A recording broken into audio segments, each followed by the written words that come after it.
One day, a fire broke out in the forest.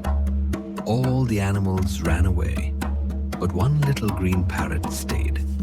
He flew to the river, dipped his wings, and dropped water on the fire. Again and again he flew.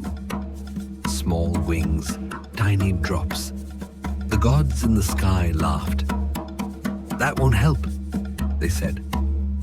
But the parrot didn't stop. He was brave. He cared.